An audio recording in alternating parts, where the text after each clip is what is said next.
నమస్కారము. ఈరోజు word stress అనే ఇంగ్లీష్ టాపిక్లో 4వ పార్ట్ చూస్తున్నాము. ఇన్ని పార్ట్లుగా ఎందుకు చెప్పానంటే ఒక్కొక్క టాపిక్ ఒక్కొక్క పార్ట్లో మీకు అర్థమయ్యేటట్టు చెప్పే ఉద్దేశం ఇది. వర్డ్ స్ట్రెస్ అనగానే గుర్తుపెట్టుకోండి, ఇది ఇంగ్లీష్లో ఒక కళ. ఒక పదాన్ని పలికేటప్పుడు ఎలా పలకాలా, ఎక్కడ కాస్త ఒత్తి పలకాలా అనేటువంటి కాన్సెప్ట్ ఉంటుంది. ఈ స్ట్రెస్ ప్రకారమే రిథం వస్తుంది. పోయం రాయాలి అంటే ఈ స్ట్రెస్ వర్డ్స్ని బాగా ఐడియాలో ఉంచుకోవాల్సి ఉంటుంది. మీరు ఈ స్ట్రెస్ని బట్టే మనకు ఇంగ్లీష్ పోయమ్స్ వస్తుంటాయి. కాబట్టి స్ట్రెస్ చాలా ఇంపార్టెంట్. ఇక్కడ చూడండి, వర్డ్ స్ట్రెస్ పార్ట్ 4. ఇక్కడ ఇంపార్టెన్స్ ఆఫ్ వర్డ్ స్ట్రెస్. అసలు వర్డ్ స్ట్రెస్ యొక్క ఇంపార్టెన్స్ ఏమిటి? Clarity and intelligibility. క్లారిటీ అంటే పదము క్లియర్గా పలకటం, ఇంటెలిజిబిలిటీ ఎదుటివాడికి అర్థమయ్యేటట్టు పలకటం. ఒకే పదాన్ని మనం వేరువేరుగా పలుకుతాం స్పెల్లింగ్ని చూచి. ఇప్పుడు ఒక్కోసారి COMB ఉంది, కోంబు అని పలికారనుకోండి, నిజంగా ఇంగ్లీష్ తెలిసిన వాడికి లేదా బ్రిటిష్ వాడికి అర్థం కాదు. కోంబు అనే పదం లేదు, కామ్ అంటాడు. COMBలో బి సైలెంట్. సో ఇలా పలకటాన్ని COMBని కామ్ అని పలకటం ఇంటెలిజిబుల్ అవుతుంది. కోంబ్ అని పలికితే రాంగ్ ప్రొనౌన్సియేషన్ అవుతుంది. కాబట్టి దీనివల్ల ఏమిటవుతుందంటే మిస్ప్లేస్డ్ స్ట్రెస్ చేంజెస్ మీనింగ్. కాబట్టి అలా పలకటమే కాకుండా స్ట్రెస్లో మార్పు చేసి పలకవలసిన చోట కాకుండా మరొక చోట స్ట్రెస్ చేసినందువల్ల అర్థం మారుతుంది. ఉదాహరణకి రికార్డ్ అనే పదం ఉంది. Wear is your physics record? Wear is your physics record? Wear is your record? అక్కడ రికార్డ్ అంటే పుస్తకం అనే అర్థంలో నౌన్ రూపంలో వాడినప్పుడు ఆర్ మీద స్ట్రెస్ వస్తున్నది. అదే have you recorded the meeting? Have you recorded the voice? అక్కడ కా మీద స్ట్రెస్ వస్తున్నది. అంటే ఆర్ మీద స్ట్రెస్ పెడితే నౌన్ అవుతున్నది, సి మీద స్ట్రెస్ లేదా కా మీద స్ట్రెస్ పెడితే వెర్బ్ అవుతున్నది. అంటే నౌన్ వెర్బ్గా, వెర్బ్ నౌన్గా మార్చేస్తున్నాం. ఇలానే where is your conduct certificate? Adjective ప్లేస్లో ఉపయోగించాం. Where is your conduct certificate? Who conducted the meeting? చూడండి, మొదటి దానిలో ఏమో అడ్జెక్టివ్ యూసేజ్, అక్కడ కాండక్ట్ అని కా మీద స్ట్రెస్ చేశా. ఇక్కడ హూ కండక్టెడ్ ద మీటింగ్ డి మీద స్ట్రెస్ చేసినప్పుడు ఎవరు నిర్వహించారు? మొదటి దానికేమో నీ యొక్క నడవడి సర్టిఫికేట్ అని, నీ కాండక్ట్ సర్టిఫికేట్ కా మీద స్ట్రెస్ చేస్తే నీ నడవడి సర్టిఫికేట్ అవుతుంది. అదే కండక్ట్ అంటే నిర్వహణ క్రియ అవుతుంది. ఇంత తేడాలు ఉన్నాయన్నమాట. పాయింట్ నెంబర్ 2, ప్రొఫెషనల్ కమ్యూనికేషన్ అంటే వృత్తిపరమైనటువంటి కమ్యూనికేషన్స్. ఈరోజు ఎక్కువ మంది ఆన్లైన్ జాబ్స్ చేసే వాళ్ళంతా ఫారినర్స్తో కమ్యూనికేట్ చేస్తున్నప్పుడు మనదంతా ఒకే ప్రొనౌన్సియేషన్ అయితేనే మన భావన వాళ్ళకి వాళ్ళ నుంచి మనకు క్యారీ అవుట్ అవుతుంది. మనకు నచ్చినట్టు మాట్లాడితే ఎదుటి వాడికి అర్థం కాదు. అలాంటి అప్పుడు మనకు అవకాశాలు ఇవ్వరు. అది pronunciation influence tone, politeness and emphasise. కాబట్టి ఈ ప్రొనౌన్సియేషన్ వల్ల ఇవి మారిపోతాయి. అంటే టోన్ అంటే తీవ్రత, నువ్వు కోపంగా మాట్లాడుతున్నావా, నమ్రతగా మాట్లాడుతున్నావు అర్థమయ్యేదానికి. అలానే పొలైట్నెస్ అంటే సింప్లిసిటీ, సింపుల్గా మాట్లాడటం, నమ్రతగా మాట్లాడటం.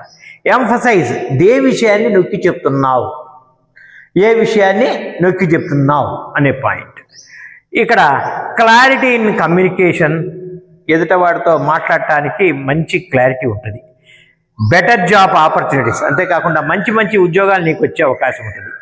సక్సెస్ ఇన్ ఇంటర్నేషనల్ ఎగ్జామ్స్, మనం ఫారిన్కి పోవాలంటే ఇంటర్నేషనల్ ఎగ్జామ్స్ రాయాలి, టోఫెల్ లాంటివి. దాంట్లో ఇంగ్లీషుని ప్రధానంగా మన చేత మనం నేర్చుకునే అవకాశాన్ని ఇస్తారు.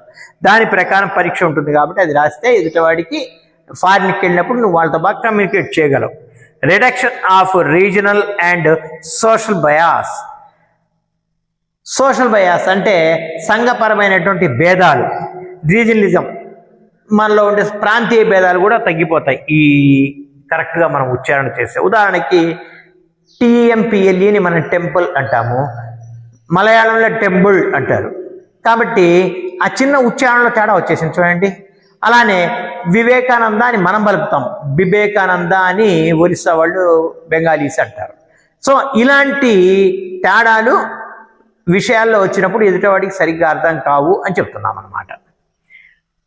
Reduction of regional and social bias, దీనికి ఇవి ముఖ్యంగా ఈ పాయింట్ల కొరకు మనము కరెక్ట్ ఇంగ్లీష్ నేర్చుకోవాలా, వర్డ్ స్ట్రెస్ను సరిగ్గా ఉపయోగించుకోవడం నేర్చుకోవాలి. ఇక్కడ సిలబుల్ అంటే ఏంటి ఇక్కడ చూద్దాం. సిలబుల్ అంటే ఉచ్చారణ, ఏ, ఎన్, ది, ఇవి అక్షరాలు ఏలో 1, యాన్లో 2, దిలో 3 ఉన్నప్పటికీ కూడా ఒకే ఉచ్చారణగా పలుకుతున్నాం. దీన్ని మోనోసిలాబిక్ అంటారు. అలానే అండర్, టేబుల్, ఈ పదాన్ని స్పెల్లింగ్లో 3 ఉండొచ్చు, 4 ఉండొచ్చు, 5 ఉండొచ్చు, దాని గురించి కాదు. అది ఎన్నిగా ఉచ్చరించాము అంటే 2గా ఉచ్చరించాం కాబట్టి టేబుల్ డైసిలాబిక్ అవుతుంది. అలానే 2 కన్నా ఎక్కువ ఉంటే పాలీసిలాబిక్ అంటాము. దీంట్లో పాలీసిలాబిక్లో టెంపరేచర్, అడ్మిషన్, ఇవన్నీ ఉన్నాయి. ఇలాంటి పదాలు వచ్చినప్పుడు స్ట్రెస్ 2వ సిలబల్ మీద ఒక్కోసారి వస్తుంది, 1వ సిలబల్ మీద ఒక్కోసారి వస్తుంది, అట్లా ఉంటాయి. 3వ సిలబల్ మీద కూడా ఛాన్స్ ఉంది. సో ఒకే సిలబల్ ఉంటే దాంట్లో ఒకటే ఉంటుంది, దానికి ప్రాబ్లం ఉంటుంది. అదే సిలబల్లో ఉంటే స్ట్రెస్ ఉంటుంది. అది 2, 3 ఉన్నప్పుడు ఎక్కడ స్ట్రెస్ పెట్టాలని తెలుసుకోవాలా. దీనికి సిలాబిఫికేషన్ అవసరం. ఇక్కడ key features of syllable. Syllable అంటే ఏంటి? సిలబల్ అంటే తెలుగులో ఆ నుంచి అహా దాకా ఉండే అచ్చులు, ఇంగ్లీష్లో ఇవి ఏఈఐఓయులు. నీకు 5 కనబడుతున్నాయి, కానీ స్వరాలు చాలా ఉన్నాయి, వోవెల్ సౌండ్స్ ఉన్నాయి. ఇక్కడ మీకు వోవెల్స్ 5 చూపిస్తున్నాం, కానీ వోవెల్ సౌండ్స్ చాలా ఉన్నాయి. ఇందులో కొన్నిసార్లు వై కూడా చూపిస్తాం. వై వోవెల్లో లేదే అంటే, ఇప్పుడు ఉదాహరణకి స్కై ఉందనుకోండి, SKY, SK 2 హల్లులే, వై అక్కడ వోవెల్ అవతారం ఎత్తిందనమాట. SKI లాగా పలికాం. కాబట్టి కొన్నిసార్లు వైని కూడా మనము సెమీ వోవెల్ అని చెప్పుకుంటాం. ఒక్కోసారి అచ్చుగా పనిచేస్తుంది, చాలాసార్లు హల్లుగా పనిచేస్తుంది. అది గుర్తుపెట్టుకోండి. Key features of syllable. సిలబల్కి ఉండేటువంటి ముఖ్యమైన లక్షణాలు ఏంటి? సిలబల్ అనగానే గుర్తుపెట్టుకోండి, ఖచ్చితంగా ఒక్కటైనా అచ్చు ఉచ్చారణ ఉండాలి, ఒక్కటన్నా అచ్చు ఉచ్చారణ ఉండాలి. ఉదాహరణకి ఇందులో న్యూక్లియస్ ఉంది. న్యూక్లియస్ అంటే ఏంటి? క్యాట్ అనే పదాన్ని ఎగ్జాంపుల్గా తీసుకోండి. క్యాట్ ముందరేమో కకారం ఉంది, టా ఉంది, మధ్యలో ఏ అనే స్వరం ఉంది. కాబట్టి ఇది సెంట్రల్ లేదా న్యూక్లియస్ అయింది. 2 హల్లుల మధ్య ఒక అచ్చు ఉంది, ఏ అని బలికాం. కాబట్టి దీన్ని న్యూక్లియస్ అన్నాడు, ఎందుకంటే మధ్యలో ఉంది కాబట్టి. ఒక్కోసారి రెండోది ఆన్సెట్. ఆన్సెట్ అంటే ముందు ఉండడం. ఉదాహరణకి అదే క్యాట్నే ఉదాహరణ తీసుకున్నాను. ఇక్కడ కా స్వరం ఉంది, ఆ కా పలికేదే ఆన్సెట్ అవుతుంది. ఒక్కోసారి చివర ఉంటుంది, చివర హల్లుంటే దాన్ని CAT, క్యాట్, టీ, చివర హల్లు ఉంది అంటే 2 హల్లుల మధ్య అచ్చుంటే ఓవెల్ ఉంటే దాన్నేమో న్యూక్లియస్ అంటాం. న్యూక్లియస్కి ముందు ఉండేటువంటి హల్లుని ఆన్సెట్ అంటాం. ఆ న్యూక్లియస్కి తర్వాత ఉండే హల్లుని లేదా కాన్సనెంట్ని మనము కోడా అంటాం. అది గుర్తుపెట్టుకోండి. అంటే అచ్చు ఉచ్చారణకి ముందు హల్లు ఉంటుంది, తర్వాత హల్లు ఉండొచ్చు. ముందుంటే ఏమో ఆన్సెట్ అంటాం, తర్వాత ఉంటే ఏమో కోడా అంటాం. మధ్యలో ఉన్నదాన్ని న్యూక్లియస్. అదే ముఖ్యమైనది. ఈ స్వరం లేకుండా ఈ పదం పూర్తి కాదు. తెలుగులో కూడా అంతే. కిటికీ అని చెప్పదలుచుకున్నాం. కకారము, టకారము, కకారంతో ఇక్కడ టాకు ఈ కలిపితే కి అయింది, టాకు ఈ టకారానికి ఈ కలిపితే టీ అయింది, మళ్ళీ కకారానికి కలిపితే ఈ అయింది, కిటికీ. అట్లా ఎట్లయితే తెలుగులో ఉందో ఇంగ్లీష్లో కూడా అంతే. Next, types of syllables in English. ఇంగ్లీష్లో ఎన్ని రకాల సిలబల్స్ ఉన్నాయి, ఈ సిలబల్స్ ఎట్ట ఉన్నాయో చూద్దాం. సిలబల్స్లో ముఖ్యంగా క్లోజ్డ్ సిలబల్.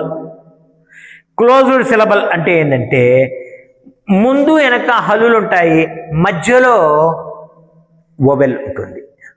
కాబట్టి ఈ విధంగా సిలబల్ తయారవుతుంది. కాబట్టి ఇది క్లోజ్డ్ సిలబల్, ఎందుకంటే దీంట్లో వొవెల్ మధ్యలో ఉంది. క్యాట్ కా టా మధ్య యా ఉంది. అలానే న్యాప్ ఎన్పీల మధ్య ఉంది. సో మధ్యలో ఉండే టైప్ ఒకటి క్లోజ్డ్ సిలబల్. రెండోది ఓపెన్ సిలబల్. ఓపెన్ సిలబల్ అనగానే ఇక్కడ చూడండి, ఎం తర్వాత ఈ ఉంది, దీన్ని మీ అని పలుకుతున్నాం. దీని తర్వాత ఎలాంటి హల్లు లేదు, ఇంకా ఇలాంటి వాటిని ఓపెన్గా ఉంది అంటాం. మీ ఇలా పెడితే దీర్ఘం అన్నమాట. మీ. గౌ ఓయు సౌండ్ వస్తుంది, గోలో గో అనకూడదు యాక్చువల్గా, గౌ. అలానే హీ అంటే ఇది ఓపెన్, అచ్చు స్ట్రైట్గా ఓపెన్గా ఉండిపోయింది. మూడోది సైలెంట్ సిలబల్. సిలబల్ సైలెంట్ అయిపోయింది. ఎక్కడ సైలెంట్ అవుతున్నది చూడండి, ఇక్కడ ఈ ఉంది, దీని ఉచ్చారణ ఏం లేదు. కేక్ ఈ ఉచ్చారణ ఎక్కడ పనిచేయలే. హోమ్ ఓ బలికింది, తో ఎండ్ అయిపోయింది, దీనికి అర్థం లేకుండా పోయింది. రైట్ ఈ అంటే అక్కడ అచ్చులు ఉన్నప్పటికీ కూడా సైలెంట్ అయింది. మీరు హల్లుల్లోనే సైలెంట్ చూశారు, అచ్చుల్లో కూడా సైలెంట్ ఉన్నాయి. ఉదాహరణకి మనము సిఐఎల్ఎం అందులో కామ్ అని పలుకుతున్నాం, ఎల్ అక్కడ హల్లు సైలెంట్ అయింది, ఇక్కడ అచ్చులు కూడా సైలెంట్ అయినాయి, గుర్తుపెట్టుకోండి. తర్వాత వొవెల్ టీమ్ సిలబల్. టీమ్ అంటే ఒకటి కన్నా ఎక్కువ ఉండి ఒకే స్వరాన్ని ఇస్తాయి. ఉదాహరణకి ఓ ఏ అనే రెండు అచ్చులు ఉన్నాయి, కానీ ఇది ఓ అని పలుకుతుంది. బోట్ బోట్ ఈ విధంగా పలుకుతాం. ఇది ట్రాన్స్క్రిప్షన్ ఇచ్చున్నాను, ఫొనెటిక్ ట్రాన్స్క్రిప్షన్ స్లాంట్లో పెట్టి ఇస్తాం. బోట్ స్పెల్లింగ్లో ఓఏ వచ్చింది, కానీ ఓఏ ఉన్నప్పటికీ కూడా అది ఓ లాగానే పలికింది. దీన్ని వొవెల్ టీమ్ సిలబల్ అని చెప్పారు, టీమ్ లాగా పనిచేసాయి. ఐదోది R controlled syllable. R controlled syllable అంటే కొంచెం జాగ్రత్తగా ఉపయోగించండి. సిఏఆర్ని ఎలా పలకాలి అంటే కార్ అని నేర్పిస్తారు, తప్పు. కా అంటే ఆర్ సౌండ్ కనబడదు. సిఏఆర్ కా, సిఏఆర్ఈ కేర్ అంటే ఆర్ తర్వాత అచ్చు ఉచ్చారణ ఉంటే పలకమని, ఆర్ తర్వాత అచ్చు ఉచ్చారణ లేకపోతే పలకకూడదని చెప్పాలి. Driver D R I V R driver, teacher. ఇవి ఆర్ ఎప్పుడు పలకాలంటే దీని తర్వాత కనుక అచ్చు ఉచ్చారణ వస్తే రా పలకాల. టీచర్, రైడ్ అట్లాంటప్పుడు అచ్చు ఉచ్చారణ వచ్చినప్పుడు మాత్రమే పలకాల. కారు కేర్ని జాగ్రత్తగా గుర్తుపెట్టుకోండి. కారులో కా అని పలకాల, రకారం లేదు. అదే కేర్లో మాత్రం ఆరు పలకాల, ఎందుకంటే ఆర్ తర్వాత ఈ అనే అచ్చుంది కాబట్టి. చిట్ట చివరిది వచ్చేసి కాన్సోనెంట్ ఎల్ఈ సిలబల్. కాన్సోనెంట్గా పలుకుతుంది. ఇక్కడ ఎల్ తర్వాత ఉంది టిఏబిఎల్ఈ, దీనికి అర్థం లేదు, దానికి ఉచ్చారణ లేదు. టేబుల్, లిటిల్ అంటే ఈ తీసేసినా కూడా ఉచ్చారణ అదే, కానీ ఈ పెడతాం స్పెల్లింగ్లో. కాబట్టి ఇలా ఎల్ తర్వాత వచ్చినవి ఈ పలకం. సో ఇలా కాన్సోనెంట్ ఎల్ఈ సిలబల్. కొన్ని చోట్ల ఇలా ఎల్ఈలో ఈ సౌండ్ ఉచ్చారణ లేకుండా మనము పలుకుతాం. సో ఇది వాస్తవంగా మళ్ళీ చెప్తున్నాను, ఫారిన్ వెళ్ళే ఉద్దేశము, ఇంగ్లీష్లో బాగా నేర్చుకోవాలనే ఉద్దేశం ఉన్నవాళ్ళు తప్పనిసరిగా స్ట్రెస్ మీద మంచి అవగాహన కలిగి ఉంటేనే మీకు మంచి అవకాశాలు వస్తాయి. స్ట్రెస్ చాలా ఇంపార్టెంట్ కాబట్టి గమనించండి. మీకు ఈ వీడియో నచ్చితే లైక్ చేయండి, షేర్ చేయండి, సబ్స్క్రైబ్ చేయండి. మీకున్న డౌట్లని కామెంట్ సెక్షన్లో తెలియచేయండి. నేను చాలా వీడియోలు తయారు చేస్తున్నాను, మీకోసం అందించాను, చూస్తున్నారే కానీ దాని మీద ఎలాంటి కామెంట్స్ చేయడంలే. దానివల్ల మీకు కావాల్సినటువంటి సమాచారం ఏ విధంగా ఇవ్వాలో నాకు తెలియకపోవచ్చు. కాబట్టి మీకేమన్నా అదనపు సమాచారం కావాలంటే అక్కడే ఉండేటువంటి కామెంట్ సెక్షన్లో తెలియచేయండి. అప్పుడు మీకు తగ్గట్టుగా నేను స్పందించగలను. తప్పనిసరిగా బెల్ ఐకాన్ని కూడా నొక్కి సబ్స్క్రైబ్ చేసుకోండి. జై హింద్.